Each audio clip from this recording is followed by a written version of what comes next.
Hey y'all, I'm Angela Barrett, and this is Talking South Carolina. Now y'all take a load off and listen, because no matter if you just moved here, thinking about moving here, been here your whole life, or you just plain nosy, bless your heart, I'll have something for you. Like, who's living in High Cotton? Who's madder than a wet hen? Places to go if you got a hankering for fried chicken, and where you can go to get drunk as Cooter Brown. We'll talk pig pickings, cow tipping, tillions, hay rides, who's buttering whose biscuits, what's a case quarter, and lots of other stuff. So stay a while. Y'all, it's gotta be a hoot.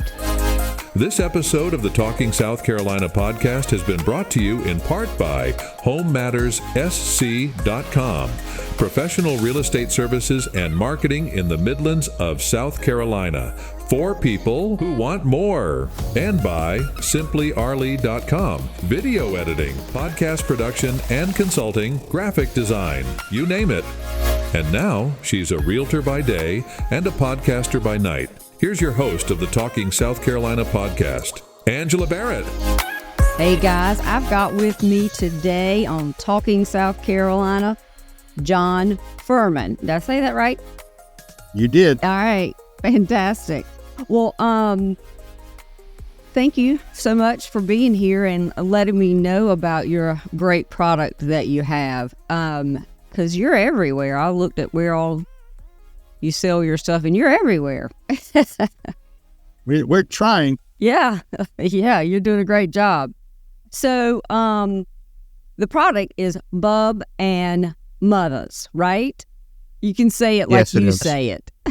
Bub'n Muthas. But Bub'n Muthas. See, I'm not from Maine, so I can't say it right. I can say it's Southern. Yeah, we're going to give lessons on how to be a Mainer. Yeah, that's right.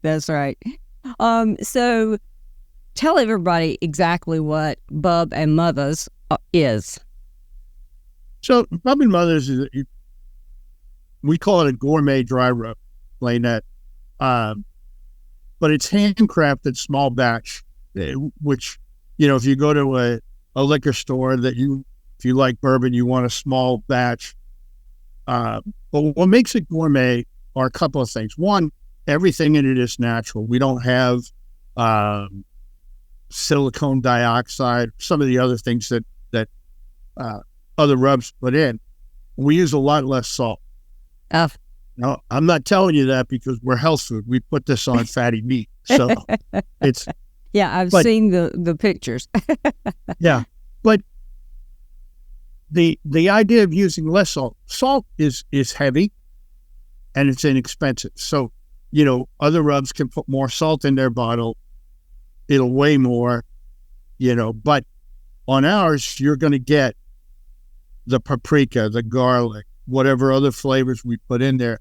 So you've got more of the spices that we blend. And we've got a sign here. It says salt is for taste, not fill. And some of them, not all, some of them have as much as a third of their bottle. It's just salt. Oh, wow. Yeah, you do have to look at some of those ingredients on the back if you have to worry about those kinds of things, salt and anything else for that matter. But, So how many different rubs do you have right now? Currently, there are 9 flavors. Oh, cool. Well, I looked. Let's cover everything. And I have a request. I want you to come up with a Chipotle Ranch. There was a restaurant here. Chipotle Ranch. Yeah, Chipotle Ranch. And there was a restaurant here that we had it. It was, I guess, their recipe. We loved their wings. They closed and took the recipe with them. So there is my request. It's, believe it or not, that's how a lot of our flavors come to be. Not just one person requesting, but people that have that idea for a flavor. Our whole first year in business, we only had one flavor. Which was what? Our Down East Dinner Dust, which is, again, a take on Maine. It's got maple syrup crystals in it instead of brown sugar, fresh roasted espresso, blueberry powder. And even with that flavor, we one flavor. And actually, this is we tell people we might have a museum. So this little bottle, right? I mean, I made the labels on my computer. These things are totally not up to label code or whatever. Right. What does it say on here? For meat rubbed right, it's the main thing. And what happened was we did a bunch of fairs and things, and people bought it. And Maine is a big tourist state. In fact, I used to sit on my porch and watch all the South Carolina, North Carolina, and Texas license plates drive by because it's much cooler in the summer. Right. And you got good lobster. Then we've been known to have that. Yes. In fact, I literally was 3 blocks from the lobster boats coming in. So, right. Yeah, we had that often. But a lot of the tourist vacationers would come buy their rubs, and literally that sustained the company in the wintertime when, a lot of our stores in Maine are like, well, it's not barbecue season, so we're not going to have that. And then they started saying, geez, do you have anything with a little bit more spice to it? Do you have something with a little bit of... And our second flavor came, which was honey and heat. We used chipotle and honey. And those 2 flavors carried us literally for 4.5 years. Yeah. And we grew. We were in stores throughout New England. And then space. We needed bigger space. And up in Maine, New Hampshire, Vermont, just as an example, the ground is so filled with granite, there's no gas line. So your primary heat is oil. Right. And to get an idea of what oil heat costs, it's about the same price as diesel. Wow. And, when prices really spiked a few years back, it would have cost me $1,200 a month to heat the space I was in. And it just, as a small business, that's just not sustainable. Sure. So my daughter had been down here in Blythewood for a number of years. And she said, why don't you take a look down here? And I said, that's a really big move. It's big enough just move an individual, but to move a whole company. So we came down Thanksgiving of 2022, found a broker, looked at some properties, and we're like, you know what, this could work. So we moved in January of 23, actually New Year's weekend coming into 2023. And we've been here since. Yes, and in Lexington, no doubt. In Lexington, yeah. And My we home. may have, is it? Well, you could go right over to Publix and get all the rub you want. Right. But that allowed us not only the space, but to really start having room to play with flavors. And literally in a year and a half, we added the other 7 flavors. And the stores have been very receptive. We started at Soda City, did all the pop-up markets we could. Yeah.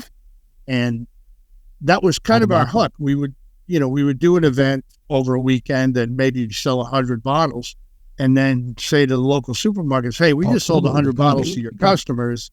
You think you might want to try some? And, here we are.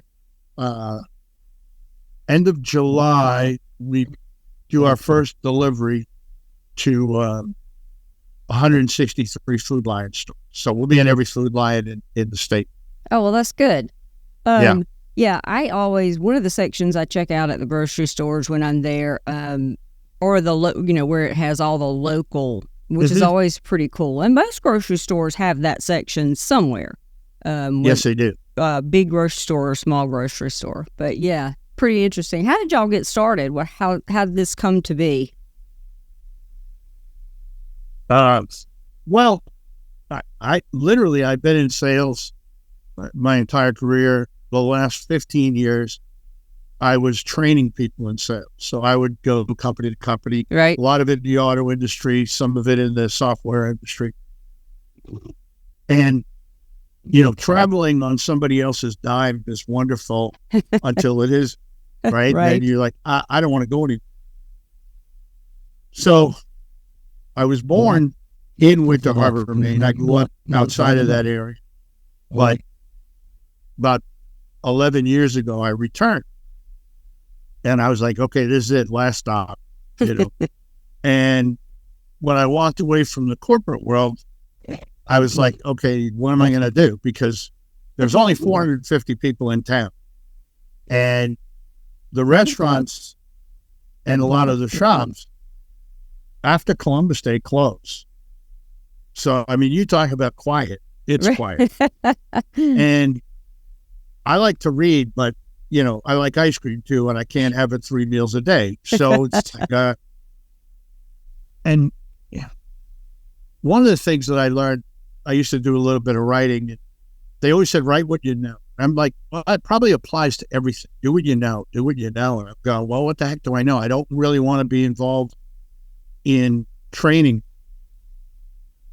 And then I was like, well, wait a minute. I lived in North Carolina for part of a career move for 5 years. And just like South Carolina, there's more barbecue joints than 7-Eleven. So, like everybody else, you pick and you find your favorite, whatever that's going to be. Sure. And when even there, when you're near the coast, it's touristy. So in the school months, things kind of quiet down, but I'm still going back to the restaurant. They get to know you. I meet the chef. He brings me back and he says, well, here's how we blend our stuff.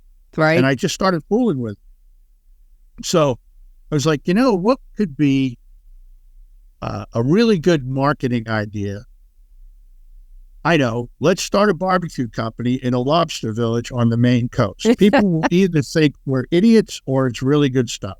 Right. And fortunately for us, it's been the latter. My biggest thrill is when people send a message, go, we just put this on X, and oh my gosh, it's so good. And that's what keeps us going. So now, tell me, I've seen some of the pictures, obviously any sort of pork, seen something about a hamburger, but there's also a little rumor about cocktails. Tell me about that. Yeah. Wasn't my idea. There's a restaurant up in Maine, near where I live, called the Pickled Wrinkle. Called the what? Pickled Wrinkle is a pickled wrinkle. Okay. A pickled wrinkle is actually a shellfish that's prepared a certain way. Okay. I wouldn't eat it, but people like it. Anyway, because they were the only restaurant open 12 months a year in the area, you become a regular. And I became very friendly with the owners and the cooks and stuff. So when we got started, when we had the 2 flavors, the dinner dust and the honey and heat, I just gave them some. Said, here, try it. And interestingly, they never cooked with them. So they took the, here we go, the honey and heat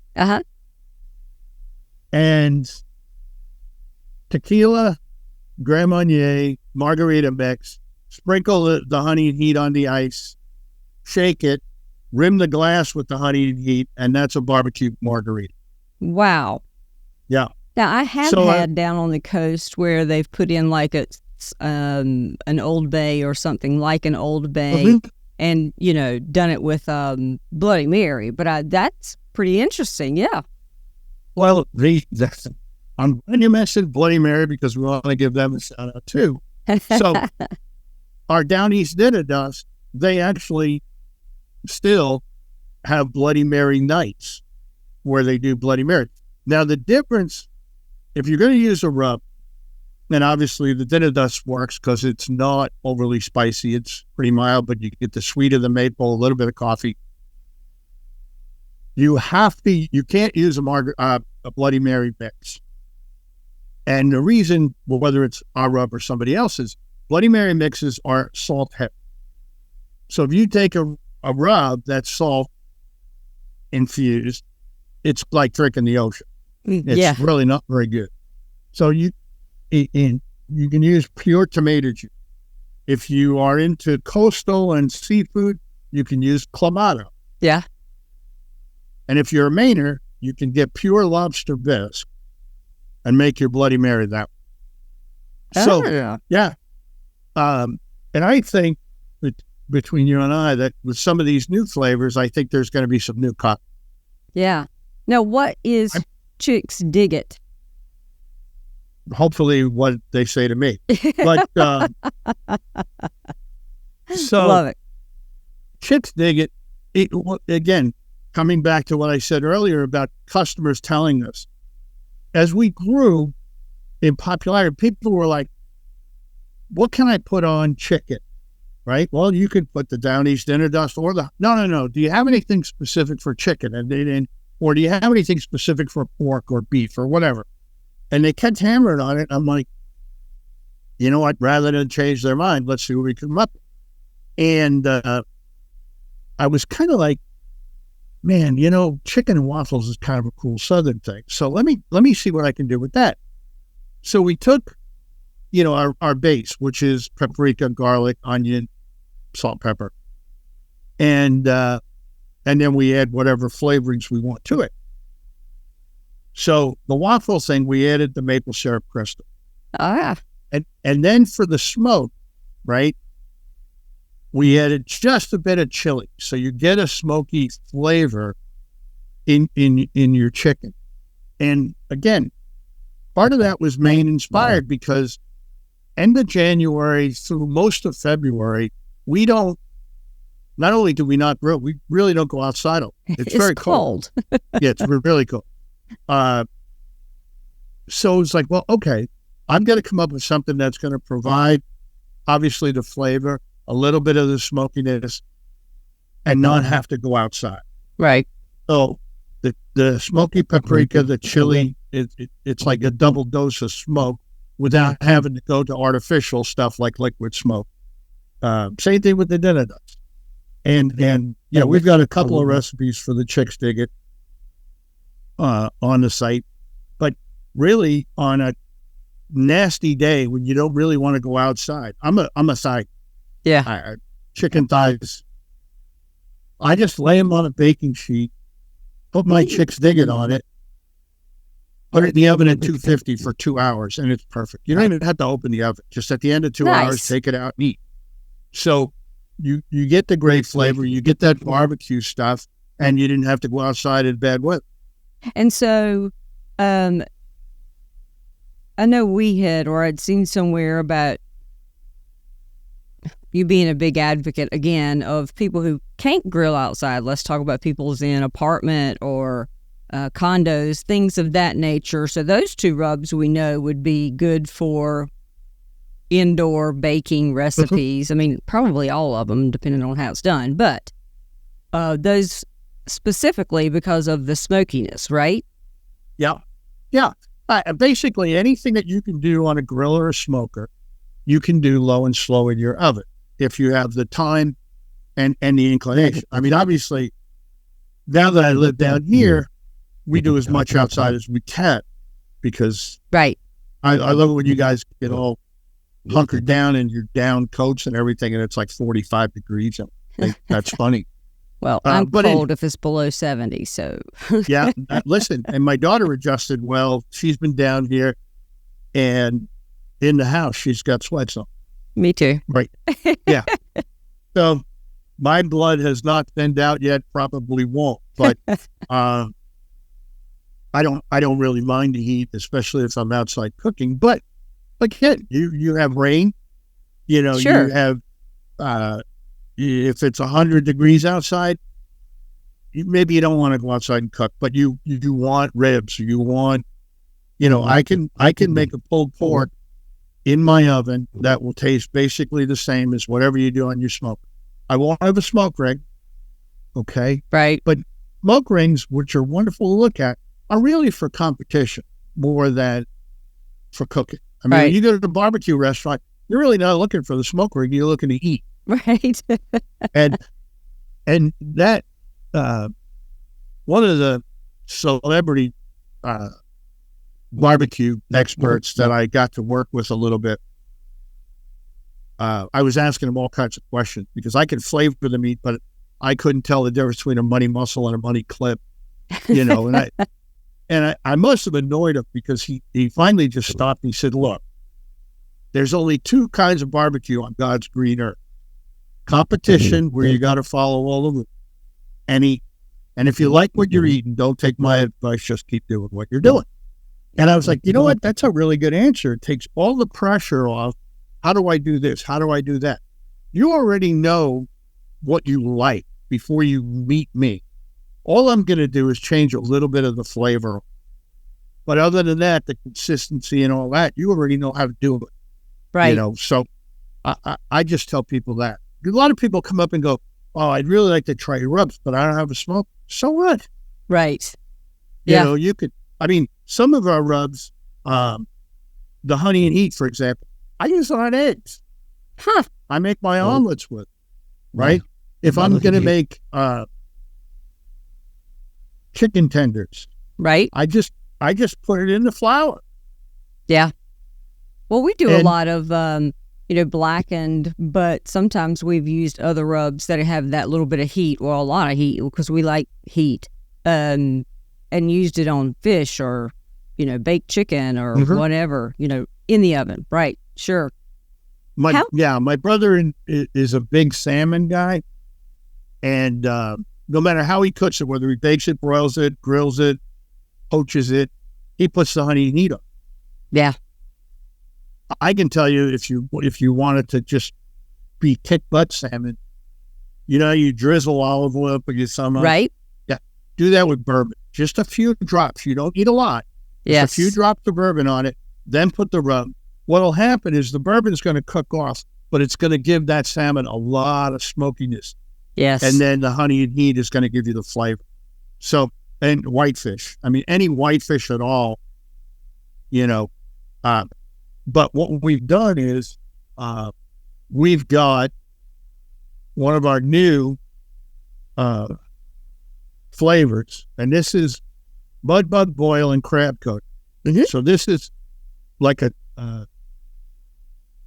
Old Bay that's gone off the rail. So Old Bay on crack. Old Bay on crack. But like my sister-in-law is Maryland born and raised and makes the best lump crab cakes ever. And I had her make some up, and we put the mud bug boil on it, and people just went crazy. They just went crazy. Yeah. And, over the last few years, it's taught me that barbecue is pretty steady. If you can cook ribs or pork or whatever, okay. Right. But if you can make great side dishes, you're going to have good barbecue. Right. And to me, since I've started to believe that, that's what I look for in a barbecue restaurant. Because I figure if they've been open for 2 weeks, they know how to make ribs. Right. They know how to make pulled pork.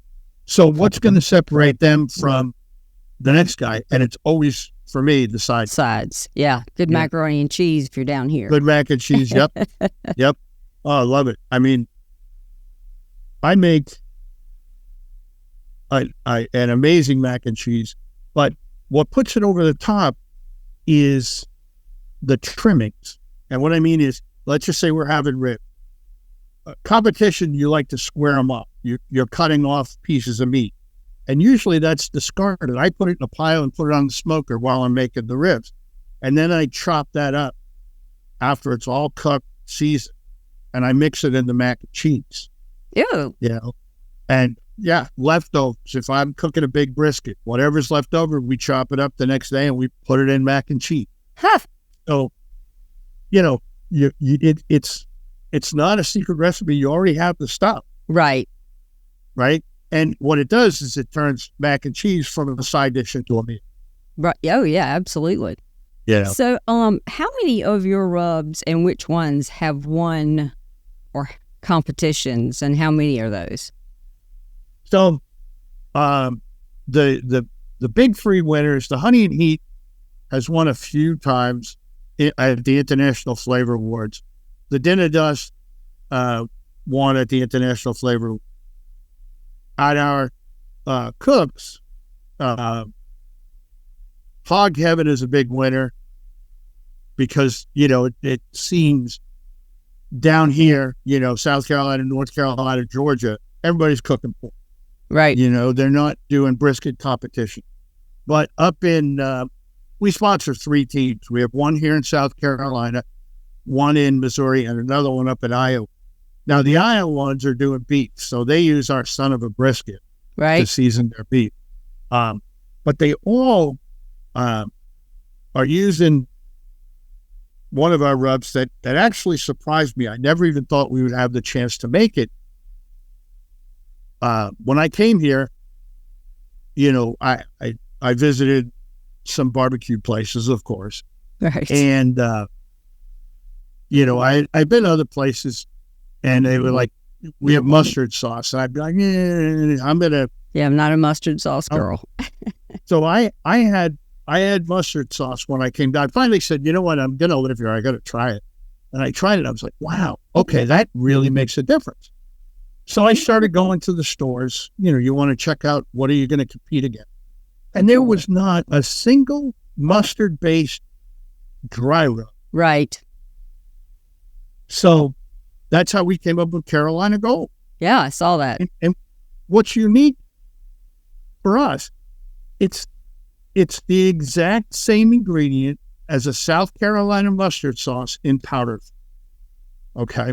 Which is why it took 6 months. We had to find somebody that manufactured powdered apple cider vinegar, powdered Worcestershire sauce. Those are staples. Right. The only thing we did different is our sweet is honey. Right. Other than that, this is a very traditional, and that's why on the label we say we're the unofficial mustard rub for South Carolina. Right. We claimed it. Yeah. Well, I'm looking for it. I haven't tried it until you reached out. I'll be the first to say, didn't know it existed, but now I'm glad I do because I don't like to get my hands all messy with the wet stuff. So I like dry rubs. And we use a lot of it. I'll give you a quick dry rub tip that, because a lot of guys put it on there and then they're patting it in. Don't get that messy. Sweat your meat. So what that means is just take your one side of whatever it is you're cooking, put the rub on. I usually just lay a paper towel over it, right? And just let it sit for a while. When you open it up, you'll see that the meat is sweat through, and now that rub's going to stick. So when you flip it, it's not going to fall off. Right. Then just flip it over and do the same thing. Yeah. It does keep your hands clean, so you're not.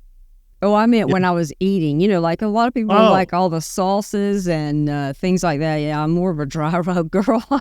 I get it. And it's funny. There are very few places that I've been in the whole state that you can order dry. Right. They all want to put their sauce on it. I like the places they serve it to you dry and they have sauces on the table and do with it as you will. We have recipes on the website to use our rubs to make your own sauce, and the flavoring obviously is whichever one you choose. But yeah, I'm just dry. Yeah. I mean, you're going to get especially if you're cooking it low and slow, the fat is going to render through and that's going to make it nice and moist. You don't need the sauce for that. And sometimes, not all the time, but sometimes that sauce is like, I'm eating sauce. Yeah, right. Because you're not getting the flavors That's right. That's really important.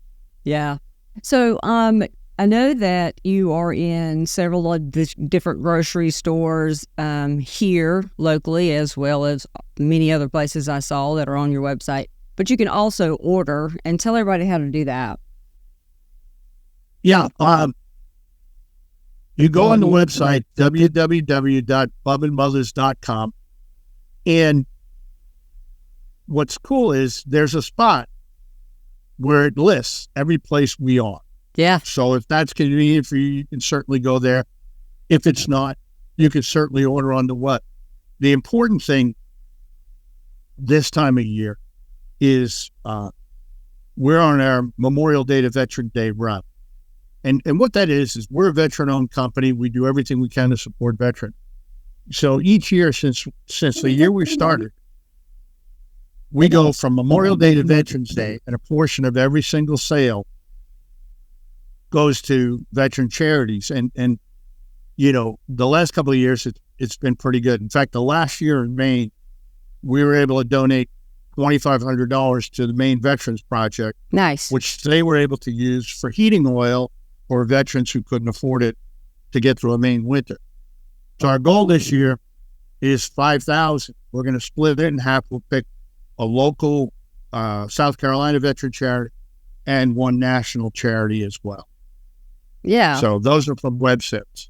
And so when you go online to order, you can donate to that, or you're just saying that part of the proceeds?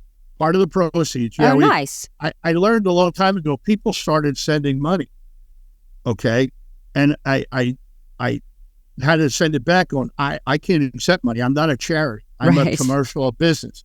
So you just buy the stuff and, you know, we'll send it. The nice thing is, excuse me, we've got some packages, you know, where you can buy bunches of rubs, save a few dollars. And we have our barbecue pack, which is 6 flavors. Every one of those we sell, $5 goes right into the kitty. And then now that we have 9 flavors, we have this big giant, you can't see it. It's called the Pitmaster Pack. It's got all 9 flavors in it. And we donate, every one of those that's sold, we donate $7.50. So, you know, it's funny, having those too, I think gives us the most hope to reach our goals and be able to help veterans. Yeah, well, what a great way to do it. And from all the reviews I've read, and great products, and I'm looking forward to trying it, and maybe even looking forward to that Chipotle Ranch that you might. And if you need me, you know, I'm right down the road from you, I think. So you need me to come and, you know, do a taste test. Yeah, I'd be glad to. You know, we appreciate all the volunteer help we can get. You know, when it comes to eating, I'll absolutely do it. That's right. It's a skill. Yeah, that's right. Well, thank you so much for being here today. And this was a pleasure, and I'm glad to learn about your products, and it was so nice to meet you. Oh, my pleasure. Thank you guys and your whole crew and all your support people that helped put this together. You know, we'll do it again when we have another Chipotle Ranch or something. Yeah. Let's do. Thanks a lot. We'll give you credit. All right. Thank you. Thanks. Bye. Thank you for listening to this episode of Talking South Carolina podcast. Why not check out our website at talkingsouthcarolina.com and follow us on social media. You can subscribe to the show on Spotify, YouTube Music, Apple Podcasts, Amazon Music, iHeartRadio, and on your favorite podcast apps. For information about being a sponsor on the show and on the website, contact us at area code 803-386-9885 or email us at angela@talkingsouthcarolina.com. This episode has been brought to you by the friendly folks at Giraffe Marketing. Find out more at giraffemarketingllc.com. I'm gonna be the best version of me. Float like a butterfly, sting like a bee, roar like a lion, and I